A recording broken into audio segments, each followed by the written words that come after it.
नमस्कार साथियों, मैं मनीष भारती संस्कृति आईएएस प्लेटफॉर्म पर आप सभी का स्वागत करता हूं। साथियों, हम सभी जैसा कि जानते हैं कि ओपन एआई कंपनी के द्वारा चैट जीपीटी बनाया गया। और ये चैट जीपीटी क्या है? दरअसल आप कह सकते हैं कि गूगल पर जब कभी कोई जानकारी कुछ व्यक्ति ढूंढा करते थे, आजकल उसका जगह चैट जीपीटी ने ले लिया है।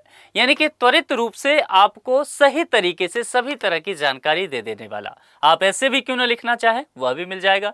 रचनात्मक कार्य तक कुछ करना चाहें, वह भी चैट जीपीटी करके दे देगा। यहां तक कि पीएचडी का थीसिस लिखना चाहे, वह भी ये उपलब्ध करा देगा। आप समझ सकते हैं, यानी कि बात की जा रही है एआई की, आर्टिफिशियल इंटेलिजेंस की। लेकिन अब यहां पर ठीक से समझिए, क्या ये एआई लोगों के मृत्यु का कारण बनता जा रहा है? अब ये केवल प्रश्न नहीं रहा, बल्कि यह प्रश्न का जो आप कह सकते हैं कि प्रतिक्रिया के स्वरूप कुछ रिजल्ट देखने को हमारे समाज में मिल रहे हैं। यही चैट जीपीटी जो मनुष्य के काम को आसान करने के लिए आया था, उसकी मदद करने को आया था, लेकिन अब यह लोगों को सुसाइड करने के लिए उकसा रहा है। ना सिर्फ उकसा रहा है, बल्कि ट्रेनिंग देने का काम कर रहा है कि अगर सुसाइड किया जाए तो कैसे किया जाए। और कई तरह की मौतें देखी गई है, कई मुकदमे दर्ज हो चुके हैं चैट जीपीटी पर। अब ओपन एआई जो है इन सब चीज़ों के माध्यम से घिरता हुआ नजर आ रहा है। क्या घटनाक्रम हुआ है, विस्तार से समझने की कोशिश करेंगे। उससे पहले आपके लिए एक सूचना है। संस्कृति आईएएस के द्वारा चिल्ड्रंस डे ऑफर दिया जा रहा है, जिसकी वैलिडिटी 14 नवंबर तक रहने वाली है। यहाँ पर आईएसजीएस फाउंडेशन की चर्चा किया जाए तो प्रीलिम्स मेंस कोर्स की देखेंगे तो हिंदी मीडियम के कोर्स पर आपको ये डिस्काउंट मिलकर के केवल 50,000 में उपलब्ध हो जाएगा फाउंडेशन कोर्स। और जैसा कि आप जानते हैं कि संस्कृति आईएएस अब आपके समक्ष इंग्लिश मीडियम में भी उपलब्ध है, तो यह फाउंडेशन कोर्स जो है केवल और केवल 25,000 में आपके लिए उपलब्ध होगा। मोड क्यों होने वाला है? लाइव और ऑनलाइन। कॉन्टैक्ट नंबर और वेबसाइट के डिटेल्स यहाँ पर दिए गए हैं। आप कॉन्टैक्ट करके अधिक जानकारी लेकर के अपने मनचाहे कोर्स में नामांकन करा सकते हैं। अब देखिए, चैट जीपीटी को लेकर के हमने बहुत तरह की बातें की, लेकिन यहां पर यही मैंने कहा कि बहुत सारी मौतों के लिए, सुसाइड के लिए यह जिम्मेदार ठहराया जा रहा है। लोगों के हर सवाल का चुटकियों में जवाब देने वाला चैट जीपीटी अब खुद मुश्किल में फंसता जा रहा है। और उसकी पेरेंट कंपनी कौन है? Open AI. ओपन एआई पर 7 गंभीर मामले दर्ज किए गए हैं। इसमें मानसिक तनाव से जूझ रहे कई लोगों को आत्महत्या के लिए उकसाने का आरोप भी शामिल है। मजे की बात क्या है कि इसमें 4 लोगों की अभी तक मौत भी हो चुकी है। अब सोचिए, वो 4 लोग जो मानसिक तौर पर समस्या से जूझ रहे थे, मेंटल हेल्थ के इश्यूज को लेकर के वो चैट जीपीटी के पास पहुंचे, उससे कुछ जानकारी मांगे कि उस समस्या से, मानसिक तनाव से कैसे बाहर निकले। चैट जीपीटी ने उत्तर क्या दिया कि इससे बेहतर है कि मर ही जाओ। मामला समझ में आ रहा है? यानी कि उकसाया आत्महत्या करने को लेकर के, और अंत में यही सब चीजें देखा गया। कुछ लोग जो है इस उकसावे में आते भी चले गए। यानी कि समझिए जैसे कि कैसे वह कन्विंस कर ले रहा है, एक मशीन, एक एआई व्यक्ति को कन्विंस कर रहा है कि तुम्हारा अब जिंदा रहने का कोई महत्व नहीं हो पाता। और कई लोग इतने कन्विंस हो गए कि वह आत्महत्या भी कर रहे हैं।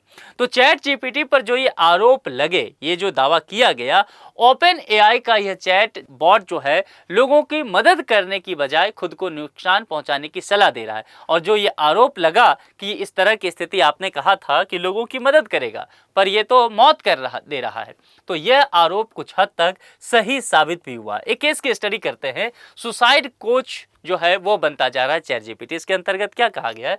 16 साल का एक बालक है एडम रायन। एडम रायन के माता पिता ने चैट जीपीटी के खिलाफ एक मुकदमा दर्ज कर दिया है। क्यों मुकदमा दर्ज किया है? उनका कहना है कि चैट जीपीटी सुसाइड कोच की तरह काम करता है। कोच क्या करता है? आपकी गलतियों को, आपकी खामियों को आपको उससे अवगत कराता है, सुधार करने के लिए प्रेरित करता है। जहां आप जो चीज नहीं देख पाते, वह भी आपको वो बतलाता है। ठीक है, लेकिन कोई कोच ऐसा हो जाए जो आत्महत्या करने के तौर तरीके बताए, आपको ये समझाए कि कैसे आसान तरीके से खुद को मारा जा सकता है। यही काम चैट जीपीटी कर रहा है। यही बात जो है एडम रायन के माता पिता ने कहा, जिसने बच्चों को उनकी मां से छीनने का काम किया है, नुकसान पहुंचाया है। और इस वजह से देखा गया, उकसावे में आकर के इनके माता पिता, एडम के माता पिता का कहना है कि उसने आत्महत्या भी कर लिया। ओपन एआई के खिलाफ इस तरह के 7 मामले दर्ज हो चुके हैं। यह अपने आप में एक तौर पर देख सकते हैं तो चुनौतीपूर्ण एक स्थिति समाज के लिए उत्पन्न होता हुआ नजर आ रहा है। इनमें से 4 लोगों ने तो सुसाइड कर लिया और 3 लोग जो है मानसिक तनाव से जूझ रहे हैं। यह सब कुछ चैट जीपीटी से बात करने का परिणाम है। सोचिए, क्योंकि हमें से बहुत सारे लोग जो है पूरे दिन आप देखेंगे चैट जीपीटी से बात करते रहते हैं, एआई से बातचीत करते रहते हैं।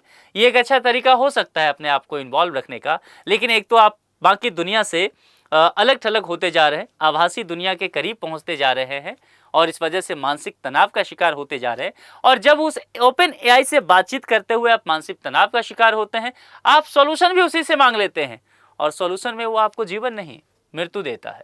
तो चैट जीपीटी पर लोगों को इमोशनली गुमराह करने का आरोप अब लगाया गया है और ये एक गंभीर मसला है कि अब चैट जीपीटी का भविष्य दुनिया भर में क्या रहने वाला है, बाकी सरकारें, दुनिया भर की सरकारें इसको लेकर के क्या कदम उठाने वाली है। लेकिन हम इन सब चीज़ों को लेकर के ओपन एआई, जो चैट जीपीटी के एक तरह से कह सकते हैं कि पेरेंट कंपनी है, इसने क्या कहा जरा देखिए। चैट जीपीटी की पेरेंट कंपनी ओपन एआई के अनुसार चैट जीपीटी का इस्तेमाल करने वाले 0.15% यूजर्स हर हफ्ते आत्महत्या की प्लानिंग और सुसाइड करने के इरादे से बातचीत करते हैं।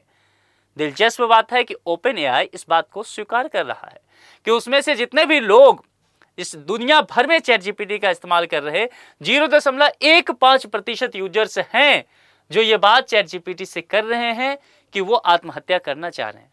कैसे प्लानिंग करें, सुसाइड कैसे करें, उनके इरादे इस तरह के आप सोच सकते हैं। एआई किस लेवल तक जा रहा है और लोग किस लेवल तक मशीनों से, आभासी दुनिया से जो है वो घिरते जा रहे हैं। इसके जवाब में ओपन एआई का कहना है कि चैट जीपीटी महज एक चैट बोट है, ना कि कोई पेशेवर चिकित्सक जो लोगों की चिकित्सा से जुड़े सहायता कर सके। क्योंकि देखिए यहाँ पर जब भी मानसिक तनाव से जुड़ते हैं तो कहा जाता है कि किसी चिकित्सक से मिलिए। कई बार ये कंपनियां आपसे कहती है कि हमारा जो एआई टूल्स है, चैटबॉट है, आपको इसमें भी लाभकारी रूप से काम करेगा। लेकिन जब स्थिति खराब होता है तो कैसे पल्ला झाड़ा जाता है, ये ओपन एआई के जवाब से जानकारी मिलता है। हालांकि चैट जीपीटी के अलावा कैरेक्टर एआई जैसे कई एआई चैटबॉट्स के खिलाफ भी गंभीर मामले पहले से ही दर्ज किए जाते रहे। इन्हें रोकने के लिए एआई पर सख्त दिशा निर्देश जारी करने की जरूरत है जिससे एआई का इस्तेमाल सुरक्षित बन सके। क्योंकि हम लोगों ने देखा इससे पहले भी कि चीन में एक रोबोट ने खुद की आत्महत्या कर लिया, बल्कि हमने यह भी देखा कि एक एआई ने शट डाउन कंप्यूटर को करना था और जो कमांड दिया गया उस इंजीनियर्स के द्वारा, उसके ओनर के द्वारा शट डाउन करने से मना कर दिया, बल्कि आत्मघाती हमला भी किया। तो सोच सकते हैं कि एआई किस तरह से आने वाले समय में मनुष्यों के लिए चुनौती बनता जा रहा है। तो सही से कैसे इसका इस्तेमाल किया जाए ताकि सह अस्तित्व की भावना बरकरार रख सके। आप लोगों को क्या लगता है कि ओपन एआई या चैट जीपीटी जैसे जो एआई हैं, आर्टिफिशियल इंटेलिजेंस है, दुनिया भर के सरकारों को किस तरह से नियम कानून बनाए जाने चाहिए? और क्या आप लोग भी, आप में से कितने लोग ऐसे हैं जो चैट जीपीटी या इस तरह के जो चैट बॉट होते हैं उनके साथ लगातार बातचीत करते रहते हैं? अपनी बातें आप कमेंट बॉक्स में लिख करके बता सकते हैं। आज के लिए इतना ही। जुड़ने के लिए आप सभी का बहुत बहुत शुक्रिया। Thank you so much.